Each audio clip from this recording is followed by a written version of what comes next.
પાટીદાર સમાજ અને ક્ષત્રિય સમાજ એક સાથે એક મંચ ઉપર આવવા તૈયાર છે। બિન અનામત આયોગને લઈને અલ્ટિમેટમ આપવામાં આવ્યું છે। 25 ઓગસ્ટ સુધી જો પદો નહીં ભરાય તો આંદોલનની ચીમકી પણ ઉચ્ચારી છે। પાટીદાર અને રાજપૂત સમાજના આગેવાનોએ રાજ્યના મુખ્યમંત્રી ભૂપેન્દ્ર પટેલની સાથે મુલાકાત કરી એક રજૂઆત કરી છે। આંદોલન થશે તો અમે પણ તેમની સાથે છીએ આવું નિવેદન ક્ષત્રિય એકતા મંચના સહદેવસિંહ દ્વારા આપવામાં આવ્યું છે। પાટીદાર સમાજે જે અલ્ટિમેટમ આપ્યું છે અને અમે ટેકો આપીએ છીએ અને એની સાથે અમે જોડાશું। રાજપૂત એકતા મંચ અને ક્ષત્રિય સમાજના આગેવાનો દ્વારા પાટીદાર આંદોલન સમિતિની જે જાહેરાત છે, સરકાર આ બાબતમાં યોગ્ય પગલાં લે, કારણ કે અમારા ખૂબ જ વિદ્યાર્થીઓ હેરાન થઈ રહ્યા છે।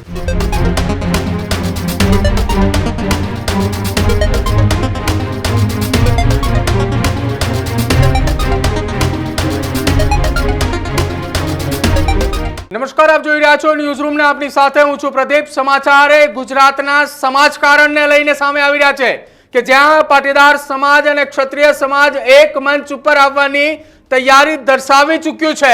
ગુજરાતના મુખ્યમંત્રીને પાટીદાર સમાજના આગેવાન અને ક્ષત્રિય સમાજના આગેવાનોએ મુલાકાત કરી બિન અનામત આયોગને લઈને અલ્ટિમેટમ આપવામાં આવ્યું છે। પાટીદાર સમાજ અને ક્ષત્રિય સમાજ એક સાથે એક મંચ ઉપર આવવા તૈયાર છે। પાટીદાર અને રાજપૂત સમાજના આગેવાનોએ રાજ્યના મુખ્યમંત્રી ભૂપેન્દ્ર પટેલની સાથે મુલાકાત કરી એક રજૂઆત કરી છે। 25 ઓગસ્ટ સુધી જો પદો નહીં ભરાય તો આંદોલનની ચીમકી પણ ઉચ્ચારી છે। દિનેશ બામણિયા, વરુણ પટેલ અને પૂર્વીન પટેલ સહિતના પાટીદાર આગેવાનોએ બેઠકમાં હાજર રહ્યા હતા। આ સાથે જ ક્ષત્રિય એકતા મંચના આગેવાનો પણ મુખ્યમંત્રી સાથેની બેઠકમાં હાજર રહ્યા હતા। જે આંદોલન થશે તો અમે પણ તેમની સાથે છીએ આવું નિવેદન ક્ષત્રિય એકતા મંચના સહદેવસિંહ દ્વારા આપવામાં આવ્યું છે। જો પાટીદાર આંદોલન થશે તો અમે તેમની સાથે છીએ અને આખી ઘટનાને લઈ મુખ્ય માંગણી છે કે બિન અનામત આયોગના ચેરમેન અને વાઇસ ચેરમેનની ખાલી જગ્યા છે એ ખાલી જગ્યા ઉપર નિમણૂક કરવામાં આવે। બિન અનામત આયોગને લઈને અલ્ટિમેટમ આપવામાં આવ્યું છે। પાટીદાર સમાજ અને ક્ષત્રિય સમાજ એક મંચ ઉપર જોવા મળ્યા છે। પાટીદાર સમાજના આગેવાનો અને સાથે જ ક્ષત્રિય સમાજના આગેવાનોએ રાજ્યના મુખ્યમંત્રી ભૂપેન્દ્ર પટેલની સાથે મુલાકાત કરી।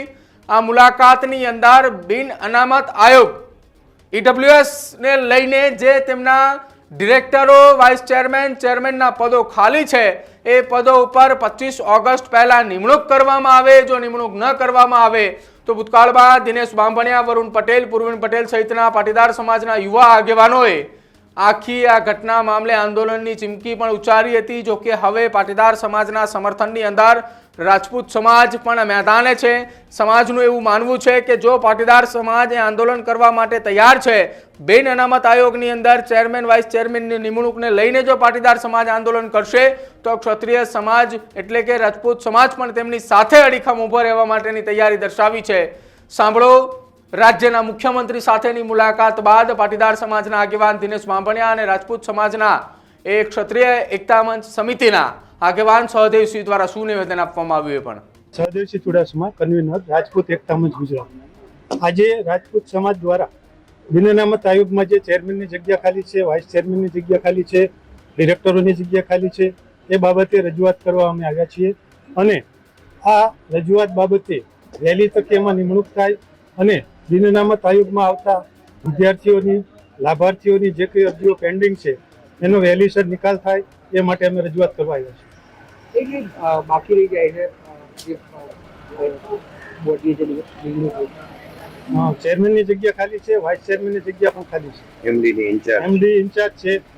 આ નિમણૂકો ન થાય ત્યાં સુધી એમડીને ચાર્જમાં છે એને કાયમી કરી અને અરજીઓનો નિકાલ કરવામાં આવે।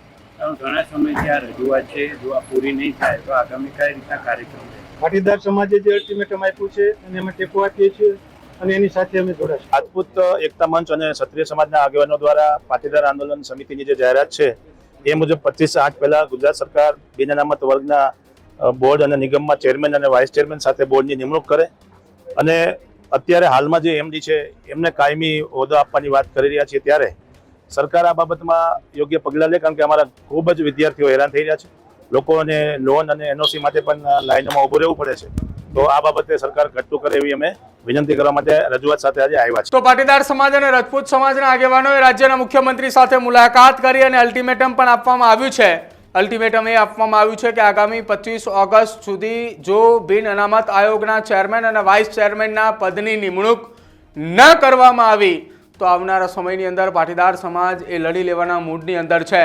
જો કે થોડા સમય પહેલા દિનેશ બાંભણિયાએ સોશિયલ મીડિયાના માધ્યમથી એક વિડીયો વાયરલ કર્યો હતો. વાયરલ વિડીયોની અંદર પાટીદાર સમાજના આગેવાનો, પાટીદાર સમાજના ધારાસભ્યો, પાટીદાર સમાજના નેતાઓને તેમને ચીમકી પણ ઉચ્ચારી હતી કે તમારાથી એક આ કામ નથી થઈ શકતું. જો કે ટ્વિટર ઉપર પોસ્ટ પણ મૂકી હતી અને પોસ્ટ બાદ આખા એ મામલાની અંદર પાટીદાર સમાજના આગેવાનોએ દિનેશ બાંભણિયાના સમર્થનની અંદર પણ આવ્યા હતા.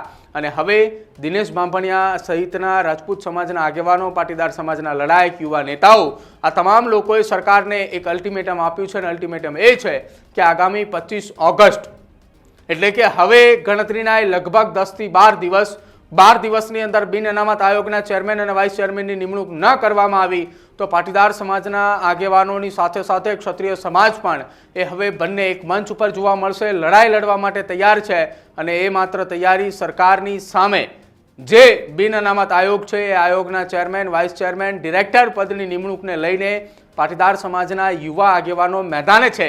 મેદાન એટલા માટે છે કે બિન અનામત આયોગની રચના થતાની સાથે જ અત્યાર સુધી ચેરમેન અને વાઇસ ચેરમેનની પદની જગ્યાએ છેલ્લા કેટલાક સમયથી ખાલી છે, જેના કારણે જે ફંડ આવે છે એ ફંડ એમને પડ્યું રહે છે અને સાથે જ બિન અનામત આયોગ EWSના જે વિદ્યાર્થીઓ છે એને અનેક એવી મુશ્કેલીઓ પડી રહી છે. આ તમામને મામલે યુવા આગેવાનો મેદાને છે. તમારું શું માનવું છે?